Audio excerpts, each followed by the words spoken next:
So, in this video, we'll compare the new iPhone SE 2020 with the SE 2016 in terms of the picture quality. It will be very interesting to see just how much improvement was made to the SE over the last 4 years. The newer iPhone has camera tech from the iPhone 7 and 8, whereas the old model is based on the iPhone 6s.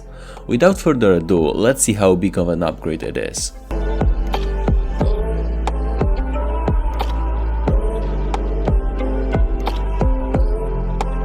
So the big difference is in the HDR, which in the old iPhone is either turned on or off.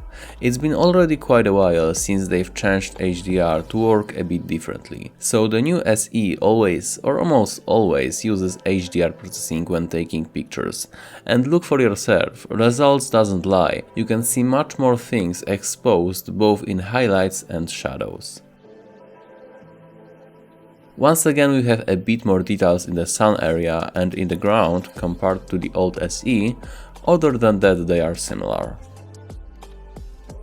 Even a bigger difference here, although if you'd start nitpicking, both struggled to keep up with accuracy to truly reproduce given scene. The old generation is too dull, whereas the new one looks a bit too lively. And sometimes HDR on the old SE kicks in and the results are not bad either, as you see both came up with solid looking pictures. With the new iPhone you will often get brighter picture. In this example, notice the difference in the exposure of the grass, trees and water. Although sometimes less processing from the old SE may look better and more natural. Going to close-ups, notice the dynamic range not only affects landscapes, but also other kinds of picture. Just take a look at the amount of details in this dog's hair.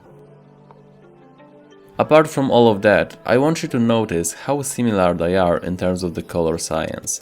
I bet if I would compare them with, for example, Samsung, color variation would be much more visible. And now let's compare the sharpness. In this one I can't really see any particular difference between the two, both are pretty crispy. Once again, take a look at the details in the shadows on the new iPhone. In magnification though, they are practically identical. This tree trump will be a good test. So, as you see, neither is really superior. In this picture, finally I can say the new SE is sharper, there is much more detail in the texture of this fabric. But generally, as you saw, the level of detail in good lighting condition is often very comparable. Sometimes though, one is superior to another, and obviously that is always the newer iPhone SE. Let's quickly dive into the low light photography.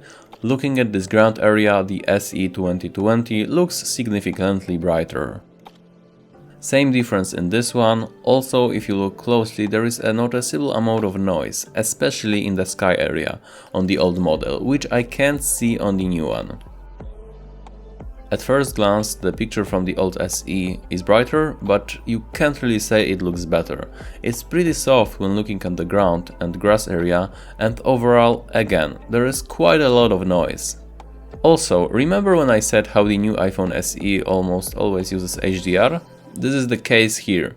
Even in this nighttime scenario, look at the difference in the light from this lantern compared to the old phone. Now, it is a good opportunity to talk about something I didn't mention yet.